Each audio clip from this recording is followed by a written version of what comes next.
You see, racism on YouTube is an interesting topic. There's been a lot of incidents where people have said the N-word multiple times online. And the main people that I can think of that have been racist in the past is the main one Keemstar, the second one Derek Rants Gaming, who has sold fake Chinese t-shirts to his subscribers in the past. He also has a bit of a dead channel. And most recently, Nick28t. And you see, what I find most amazing about this whole thing is that 2 out of those 3 YouTubers and content creators that I just named, the FIFA YouTubers, they make FIFA content. And bearing in mind, FIFA's a 3-rated game. It's played by millions of people all around the world of near enough any age. So for the fact that they're being racist is quite bad. I mean, Keemstar, it's Keemstar. He's fucked up anyway. There's no saving Keemstar. If you didn't know what happened with Nick, is that the other day he was on live stream, and a common phrase that he tends to use is nincompoop. Yeah, nincompoop. It's a bit of a strange word, to say the least. You know, it's not something that I would tend to use.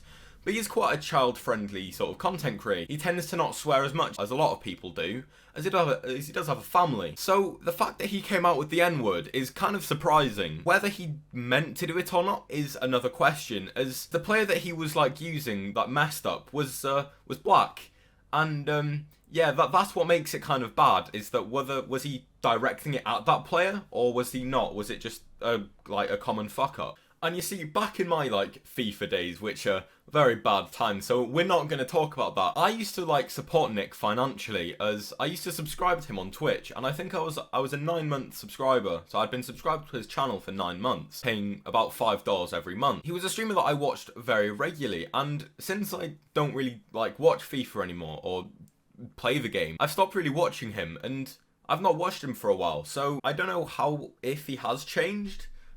I'm not too sure. But he's done a hell of a lot of charity work in the past. And when I mean a lot, I mean a lot. He's raised, I think, upwards of $70,000, which is an insane amount of money. And he's done countless charity streams. So that's why it's quite surprising to me that I don't think he would be that malicious to say that. When the whole thing happened, I was away, so I wasn't really aware of it until I checked my phone that night. And a lot of people were supporting him, which is surprising, as, I mean, besides everybody memeing it and, you know, making some quality memes, I need to not do that again, but apart from that, they were all being relatively supportive of him. And then the next day, everybody was hating him, and he was the enemy, which is surprising, as I remember when Derek Rants Gaming said the N-word live on a stream, everybody was pitchforks up, you know, wanted to kill the guy. And I think that's mainly how his channel's quite dead now, is that everybody really just hated him after that. And I don't think he's been able to come back from that. And yes, Nick's Twitch account has been suspended, but I don't think he's gonna be that heavily affected by it. He gets a lot of viewers per stream, and so I don't really think that he's gonna be affected that badly by it, which is strange, as how can he get away with saying it but somebody else can't? It just doesn't really make sense. I personally believe that everybody should be treated fairly, and so this does kind of annoy me, is that how can one person say it and another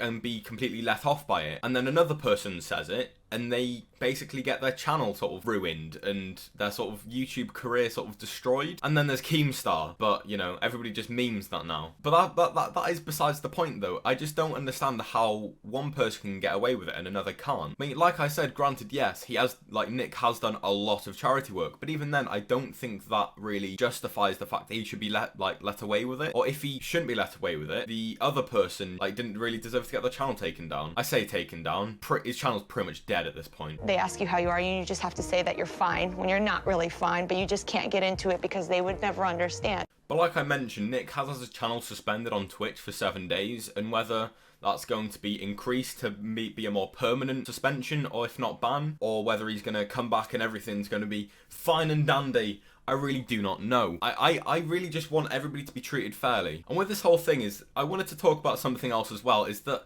how the FIFA community tends to deal with a lot of sort of issues and things that happen. As somebody that was part of the FIFA community for a long time, I do kind of know how it all works. And the audience is younger than most sort of other communities. As it being a football game, a lot of younger people are going to be tending to play it.